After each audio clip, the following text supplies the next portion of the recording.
اهلا بكم متابعينا. هوريكم اقوى 10 ولاعات في 2025، ودي رقم واحد. واكتبوا لي في الكومنتات انهي اكتر واحدة عجبتكم.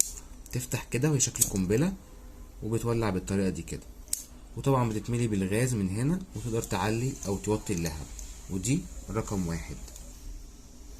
ودي الولاعة رقم اتنين. الجسم الخارجي كله معدن نحاس، وكده بتشتغل وكده بتقفل، وطبعا بتعلي او تنقص اللهب من تحت. خليكم معايا. واعزائنا المشاهدين، دي الولاعة رقم 3 على شكل شاكوش معدن، وبتشتغل بالطريقة دي كده. اللهب بتاعها قوي برغم ان هي صغيرة، وده مكان اللي تملى منه الغاز. ودي الولاعة رقم 3 على شكل ازازة، وبتشتغل بالطريقة دي كده. ودي الولاعة رقم 5 على شكل ازازة برضو، بس فيها ميزة من هنا ان هي تعتبر زي فتاحة وميدالية في نفس الوقت، وبتشتغل بالطريقة دي كده. واللهب بتاعها لهب سخان ملون. ودي ولاعة على شكل صباع روج حقيقي، تحس ان هي فعلا ميك اب او مكياج، وبتتفتح بالطريقة دي كده وبتشتغل بالمنظر ده كده. وطبعا دي للسيدات اللي بتتكسف تشيل ولاعة.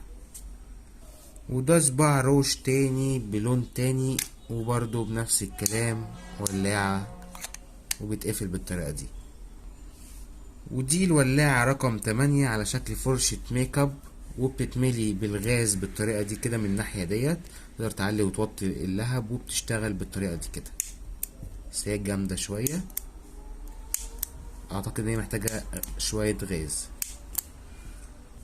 ودي ولاعة على شكل فرشة ميك اب برضو بلون تاني، وبتتملي بالغاز، وده اللهب بتاعها لهب قوي جدا وعالي.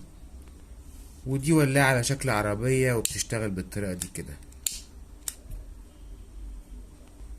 ودي الولاعة اللي قبل الأخيرة رقم 9، وبتشتغل بالمنظر ده كده، وبتتمسك في الإيد كده. أما دي بقى آخر ولاعة معانا رقم 10، ومستني التصويت بتاعكم في الكومنتات على شكل مسدس، بس ده ما بيولعش، بيولع من هنا. واللهب بتاعها لهب سخان، وبرضه تعتبر ميدالية المفاتيح. ما تنساش تعمل لايك للفيديو ومتابعة للقناة عشان تشوف كل جديد.